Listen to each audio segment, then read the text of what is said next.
Welcome back, ladies and gentlemen, and welcome to our virtual fireside chat.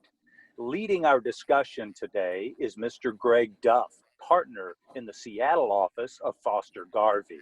Greg is chair of the firm's national hospitality, travel, and tourism practice, which is directed at the variety of operations-oriented matters faced by hospitality and travel industry members, including management agreements, sales and marketing, distribution and e-commerce, procurement, and technology.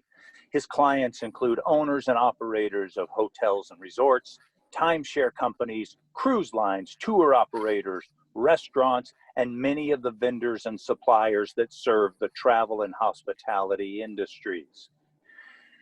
At this time, I'm going to ask Greg to introduce our very special guest. Greg? Well, good morning, good afternoon, everyone. I am pleased, although we are missing the fireside portion of this, so I guess we'll all envision that we're sitting next to a fire. I am pleased to introduce Avisheh Avini. Did I get the last name correct, Avisheh? Yes. Avisheh is the general counsel at the Union Square Hospitality Group. And for those of you that are unfamiliar with that name, I'm sure you might be familiar with one or more of the restaurants that they own and operate. In fact, some of New York's most beloved restaurants, cafes, and bars, which are known for their signature warmth and hospitality. Founded by CEO Danny Meyer with the opening of Union Square Cafe in 1985, which I think has become a New York landmark for just about everyone in the food scene. The company now extends beyond the walls of its eateries. In addition to having created Shake Shack, which I'm sure many of you have partaked in the past, Union Square Hospitality Group offers operational consulting, runs a multifaceted catering and events business called Union Square Events, and even a growth fund, Enlightened Hospitality Investments. With operations in New York, Las Vegas, Washington, D.C., and beyond, Union Square Hospitality Group has long supported its communities through hunger relief and civic organizations, and Union Square Hospitality Group holds 28 James Beard Awards and numerous other accolades. Avisheh, welcome. Thank you for joining us. Thank you for having me. So what I thought we would do here, now that we've had just a brief introduction about Union Square Hospitality Group, I thought we might turn and look a little bit sort of how you got to where you are in your current position and sort of the path that you took to becoming general counsel. Sure. So my path to Union Square Hospitality Group was pure serendipity. It was January 2016, and I was enjoying being in private practice. And at the time, Union Square Hospitality Group started looking for a general counsel. And the chief investment officer of the company, a former banker, decided to reach out to his legal contacts to see if he could get any recommendations on candidates. So he had reached out to the managing partner of my firm, and I got a call one day from him to stop by his office. I was up for partner at the time and assumed that it had to do with that. Instead, he said that Danny Meyer's group is looking for a new general counsel. Would you be interested in applying? I was excited, but a little confused, and said, should I be applying?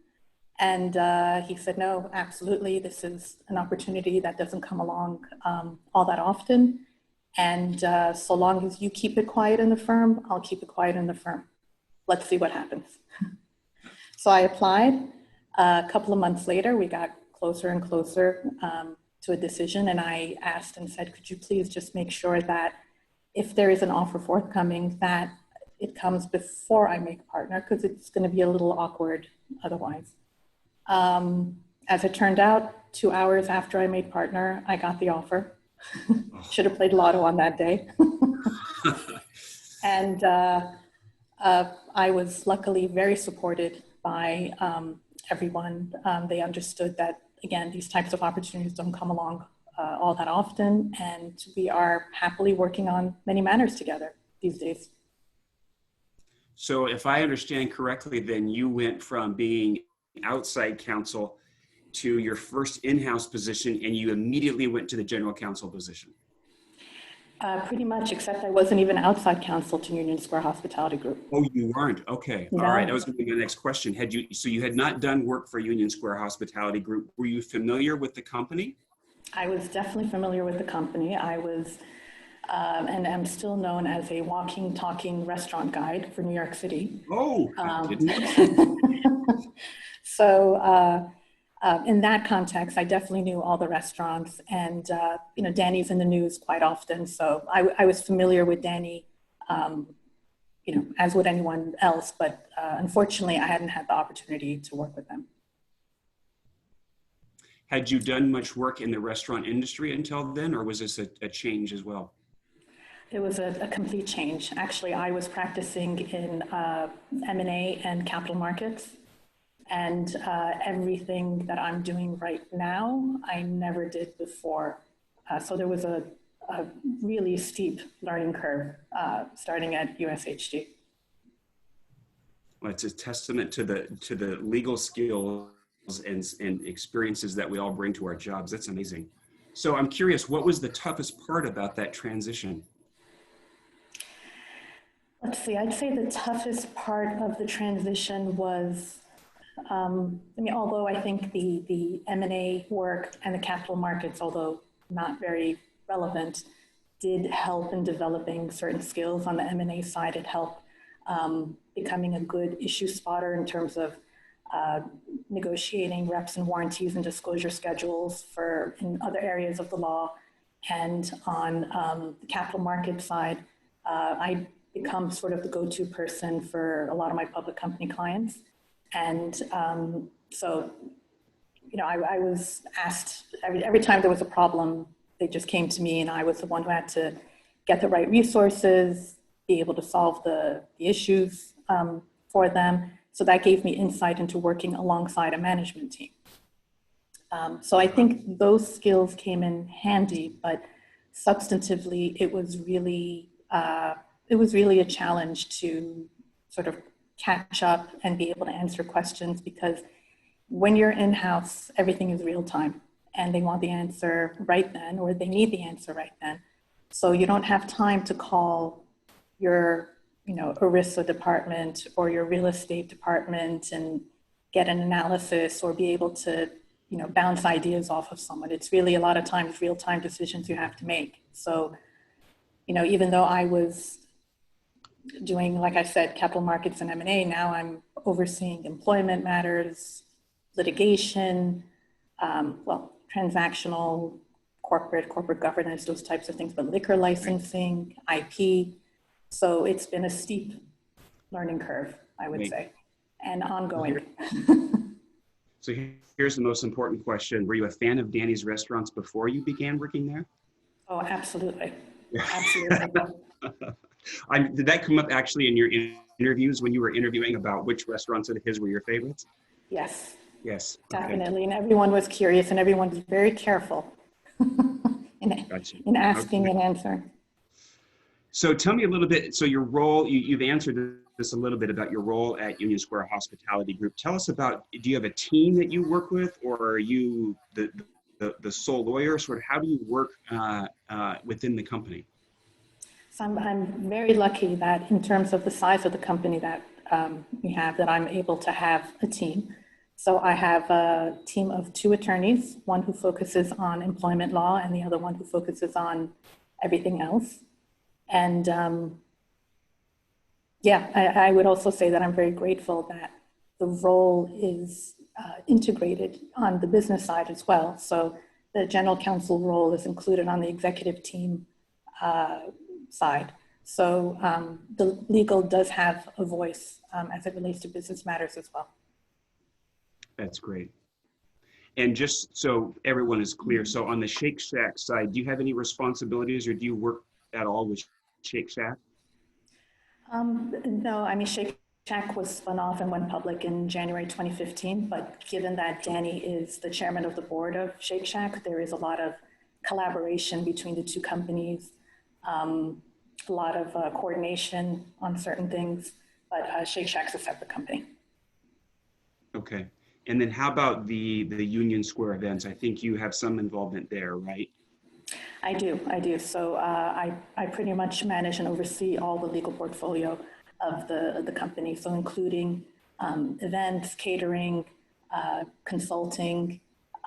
Once in a while, I'll get involved in the private equity side as well, although given that that's very deal oriented and it's a heavy lift on the in-house side, they work mostly with outside counsel on their deals. Okay, Yeah. and that's I think I mentioned the Enlightened Hospitality Investments. That's right. And I'm just curious, what kind of companies does that group invest in? Is it other restaurant companies? Is it food companies? What is the connection? So they invest in hospitality and hospitality-facing technology, but companies that share the sort of the enlightened hospitality philosophy of Union Square Hospitality Group. Some of their public investments are Salt and Straw, which is, I know, big on the West Coast. It sure is. Goldbelly, Joe Coffee, Banza, which is a chickpea pasta. So it runs the gamut. Wow. So there must be never a dull moment for you, given sort of the breadth and variety of things that you might be asked to do. I'm sure one day is never like the next. Absolutely. I never get to my to-do list. All right. So what I thought we might want to do, because I think a lot of people might be really curious, given where obviously your restaurants are heavily concentrated in New York, and we are still, all of us, working ourselves through this horrible pandemic.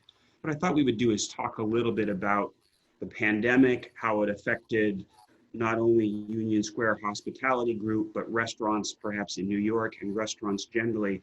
And I thought we would start in the days and weeks before New York issued what I think some view a very aggressive sort of shelter-in-place approach to things. Perhaps one of the most aggressive, I think, in the country. I think here in Washington, we were quite aggressive as well, but very, very different than some other states. So let's talk about sort of when COVID-19 first appeared on your radar and when you first started seeing that it might actually make its way to you and the effect that it might have. Sure.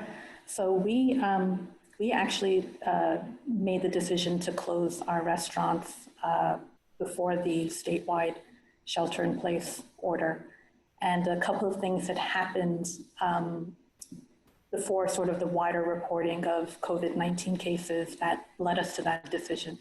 I think it was around March 10th, March 11th, when it was reported that a guest at our modern restaurant had tested positive for COVID. We found that out in the middle of lunch service as we were wrapping up, getting ready for dinner service. We immediately canceled all reservations, did a deep cleanse. And then the next day, we had an employee from Union Square Cafe who was exhibiting flu-like symptoms.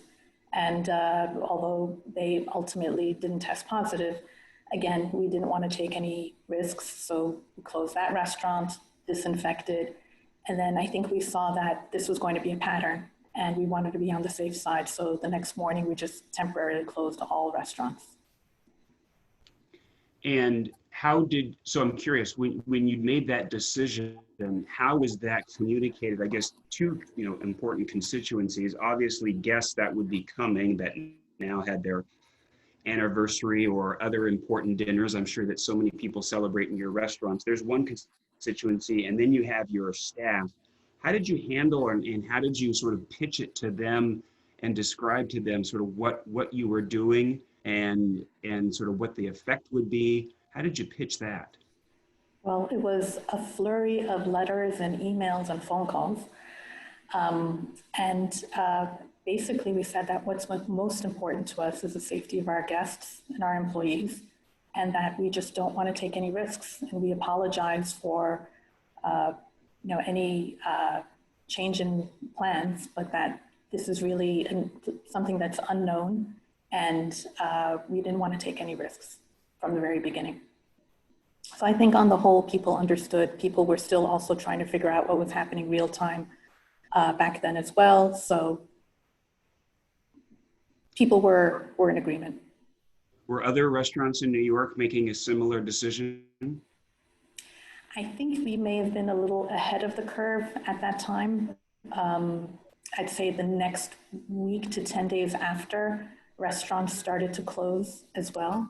But I think people were sort of holding out and hoping that it was just a temporary thing or that it wasn't going to become as widespread as it did. Right. And at the time that you, so as early as it sounds like early March, at the time that you made the decision to close your restaurants, did you also at the same time then make the decision in terms of furloughing staff or laying people off? Or was that a decision that came later when sort of the magnitude of what was occurring became more apparent? I'd say the very, very tough decision to lay off employees came about a week after that. I think it became clear at that point that this is something that's going to be staying for a little while. And in order to be in the best possible position for reopening, like all other restaurants, we would need to save costs and also protect people in terms of safety.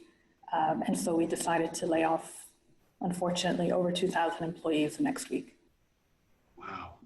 And was this just a one-time event, or, you know, you're told that there's pros and cons about either staging these kinds of things or doing one cut to sort of preserve morale for those that are still around. How did you do that? That's a serious undertaking. It was. I'd say it was just a Band-Aid that we had to pull off at that point. I think there may have been one other round of layoffs after that.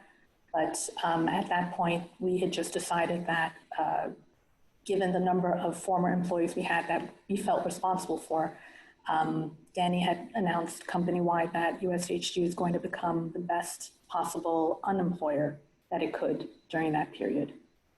And so we undertook a whole bunch of different initiatives.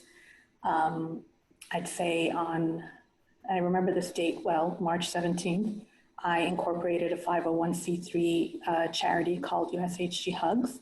That was, still is, an employee and ex-employee relief fund. And to feed the fund, Danny gave up his salary. The executive team took salary cuts. We also held online auctions and donated gift card sales. And I'm really proud to say, and the reason why I mentioned March 17th on June 26th is that we have granted probably well over $1 million in awards to former employees. It's something I'm really, the company is just very proud of. And we've also tried to just keep in touch with our former employees. So we have something called, it's a weekly meeting called Chat with Chip, and Chip being our president. And that's a time for all former employees to sort of keep in touch with the company, reach out with any questions. There were a lot of issues with people trying to apply for unemployment. There was a lot of confusion with respect to health coverage. People also wanted to know, when are we going to reopen? So we had that weekly forum to keep everyone together. And then we also created like a one-stop shop resource page for employees, where we actually also included a job board to help people find jobs during the pause until they could come back. And I'm curious, so like with Chat with Chip, for example, did you find high levels of participation by former employees? Were people interested in participating? Absolutely. I mean, I think we would hit the Zoom limit every time. Because not only was it sort of a desire for information, but it was also, I think, this desire for community and belonging and knowing that, you know, you're still a part of something when you're sitting in isolation in your home. Right. And as part of the, I think you said it was 2,000 people that you had made the unfortunate decision to lay them off. How did it affect the corporate office? Well, the corporate office supports the businesses. So to the extent that there were no businesses functioning, the corporate office had to proportionally also lay off employees as well. But that's made the people who are still at the corporate office extremely busy and very, very athletic in terms of getting the jobs of many people done. Right, right. I've heard that refrain often. So, so I'm curious now, with the shelter-in-place order, you hear and read so much about various alternatives that restaurants are exploring. You know, liquor control boards are releasing sort of the restraints, if you will, on creative liquor service. There's takeout or curbside delivery. There's all of these various options that so many have been trying to at least generate some type of revenue. I'm curious, for your restaurants, did you pursue any of these options at all during the most restrictive time periods? We did.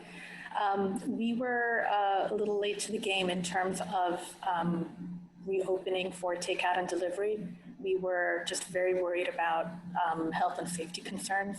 So it wasn't until Memorial Day when we opened one of our restaurants, Daily Provisions in Union Square, for a limited menu and limited hours. And that restaurant is connected to Union Square Cafe, where a couple of days later, we turned that restaurant into a bottle shop. And we started selling curated packages of wine from our cellar.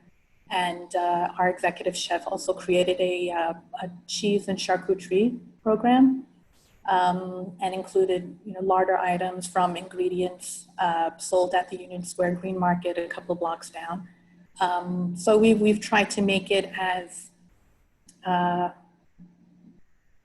homey and delicious and restorative as possible. We've had one or two other restaurants that have opened again for takeout and delivery, but we've been very slow and trying to be methodical in terms of the reopening or reimagining our businesses. Right. And have these efforts with provisions, for example, has the customer base come back? Is that something that's proving to be popular with people? It's definitely popular. I mean, obviously, we're not at the same levels of sales and revenue that we were before, but it's very popular. People are so happy, even if it's a question of just coming up to the front entrance of the restaurant, taking a peek inside, or seeing their regulars there. People feel really, really good to come back. That's great. So I always have to ask this question of everyone during the pandemic because it's just a point of curiosity. How have you found working on Zoom? So you mentioned these chats with Chip being on Zoom. Obviously, in the restaurant industry, it's very much a person-to-person relationship. Friendships are created. The thought of not being in the same room with your colleagues, I suspect, is so foreign to people that work in your restaurants. How have you found this communication through, video screen and technology? How effective has that been? It's been really hard and it's been very exhausting, I think. I think sometimes there's just this need, people just want to connect, which is great, or fill time, and you'll just look at your calendar for the day and all of a sudden it's Zoom meeting behind Zoom meeting behind Zoom meeting. I mean, I'm grateful for the fact that I'm able to connect with people and to continue to do my job during this time. I think Zoom has enabled that, but it's just, it's exhausting. It's a little cold, I'd much rather be sitting next to you in a room with a fireplace. Yes, of course. Yeah. All right, so now let's turn to some more positive news, which is, as I understand it, New York is perhaps slower than other states, but starting to return to some semblance of, or some attempt, if you will, at reopening. For those of us not familiar today, sort of where New York stands, what are you able to do in New York today with your restaurants? So we are, as you mentioned earlier, able to sell alcohol for takeaway as long as it's accompanied with food.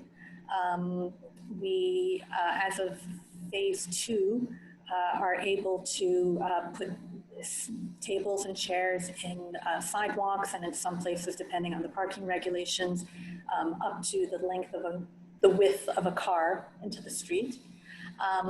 Phase 3, which is going to start on July 6th, fingers crossed, restaurants will be able to open up for indoor dining at 50% capacity. So we'll see. But right now, there's a lot of chairs and tables out on the streets in Manhattan. And we're planning for these reopenings. So it's interesting because there's been written about many hospitality and travel companies, including restaurant companies, having had to cut their staff so deeply because of the pandemic.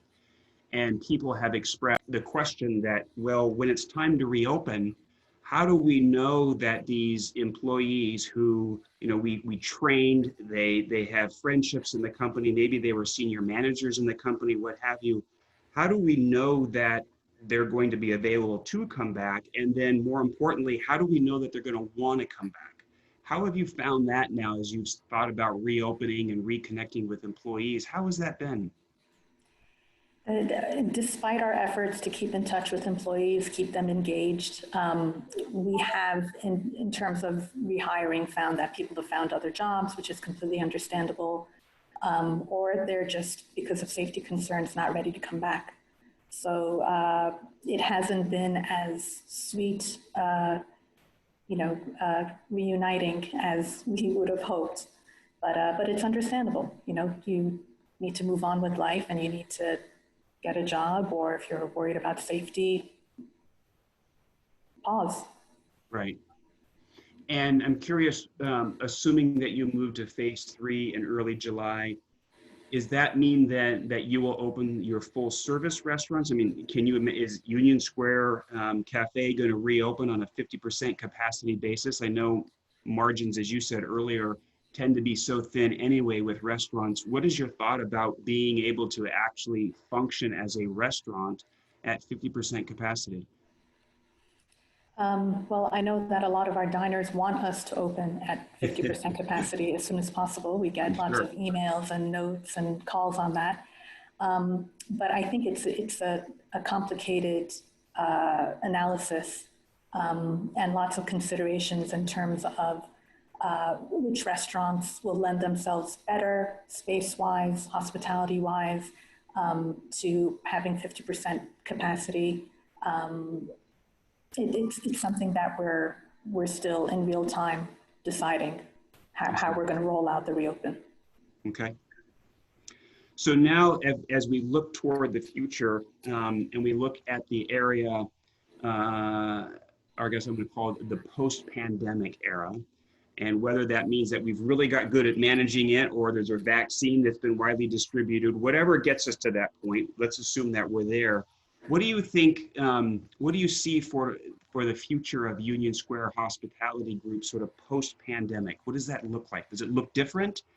Is it the same? What do you anticipate?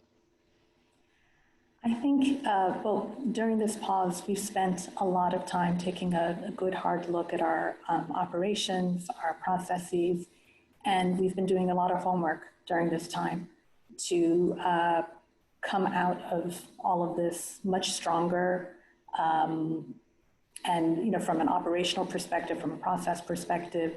So I would think that we're going to come back stronger.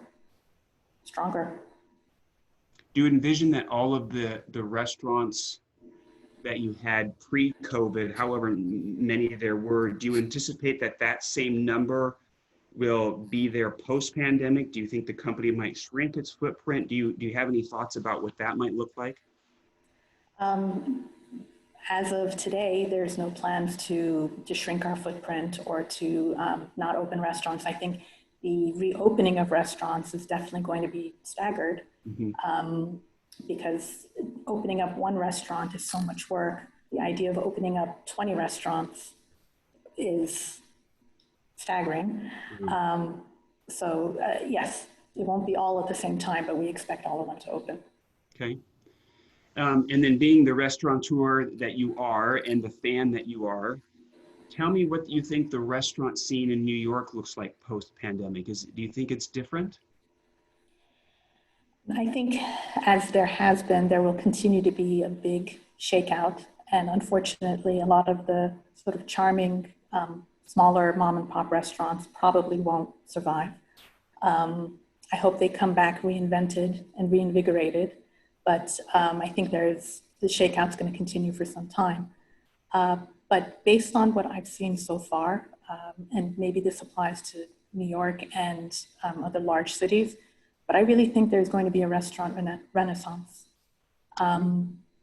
Yeah, I mean, during this time of isolation, there's been this incredible spike in the desire for community. And I think that once restaurants do open, people are just going to flood to restaurants and look for that communal, experiential aspect that they haven't been getting cooking at home. Right, right. But I do think that it's going to be, we have to balance that, and we have to earn the trust of our guests in terms of safety. And I think it's going to be difficult to sort of express that hospitality with the clinical limitations of maintaining a safe environment. But I think everyone will understand. Right. Well, that's good. I'm glad you're in that category. You know, there's this debate about will things return to normal, whether it be dining or travel or what have you. I tend to be one that believes that once people have the confidence to get through the pandemic, that people are going to want to get out and do the same things that they did before. It's just simply a matter of timing. So that's great to hear. So before we wrap things up, one of the things that whenever we do these fireside chats, whether I've been involved in them or others have, is we inevitably get questions from the audience, particularly from outside lawyers that want to know all about how you on the inside go about identifying counsel, selecting counsel, and then obviously we're going to have to ask you about your horror stories because those tend to be the most entertaining for all. But so tell me in terms of when you decide, well, let's start here. When you, at what point do you decide that an issue is best handled by an outside counsel versus handling it internally with your team? It's really a more of an intuitive process once you start to get really uncomfortable and you know that what's at stake is relatively substantial and it's a risk that you don't know whether you should be taking or not. That's the time to reach out to a specialist to help you to better assess what the issue is, what kind of risk you're facing. And how do you go about choosing counsel? Do you rely, for example, having been with the firm that you had in New York for so long, is that sort of the natural place to call, or how do you go about selecting counsel? I wouldn't say that by default I always go to my old firm. I mean, I do have relationships that I've continued, working relationships that I've continued with them. Yeah. But generally I ask colleagues for recommendations. I think word of mouth is the best way, and then I research that attorney on my own. I would say that my choosing of outside counsel isn't as scientific as one might think. It's really it's interesting because working in-house in a small legal department, sometimes you miss the collegiality and company of other lawyers. Yeah. And so I don't look at my outside counsel as service providers. I look at them as colleagues, people who we can bounce ideas off of each other. We help each other in terms of business development or careers. And we really rely on each other. And, you mentioned before sort of the horror stories. I mean, what hasn't worked has been when, outside counsel tries to show their value add in a situation, sometimes at the expense of in-house counsel. So sort of upstaging in-house counsel, and it's not the smartest thing to do. or sometimes, but having outside counsel, research an issue or explore an issue and then present you with a bill that's almost the size of the liability you're trying to avoid or the contract that you're entering into. So it's all a question of proper business context, understanding how deep do you need to drill into something. You don't need to get an A, it doesn't need to be perfect, or sometimes it does.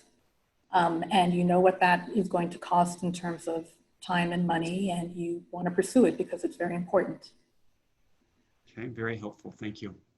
So last question for you, and I think I told you I was going to ask you this. Of the many, many fabulous restaurants within your portfolio, what's your favorite? So I think I'm supposed to say, oh, they're like children, and you're never supposed to say which is your favorite child. No, we don't want to hear that. I'll just say, I mean, one of my favorite restaurants always, way before I even started working at Union Square Hospitality Group, was the Modern. Okay. I mean, aside from the phenomenal wine list and food, they also use in the dining room all the furniture, flatware, glassware from the design collection. And so I'm big into art and design, and I just love the entire experience of being able to, use a Arne Jacobsen fork with, with my food. It's just an amazing experience all around. Wow, there you have it, everyone, from restaurateur, food critic, restaurant critic, obviously. Thank you very much for your time. Obviously, we know you've been very, very busy in this period. Hopefully I know this information is going to be helpful to everyone, and I really appreciate your time, and thank you for participating. Thank you for having me. And we just want to say thank you both. We are so excited you could join us, and I know the attendees are really going to love this. I just appreciate you both taking time out of your days to do this. It was very insightful information. Great. Well, thank you for having us. Thank you guys so much. We'll talk to you soon. All right, Okay, everyone. take care. Have a great day. You too. Bye. Bye.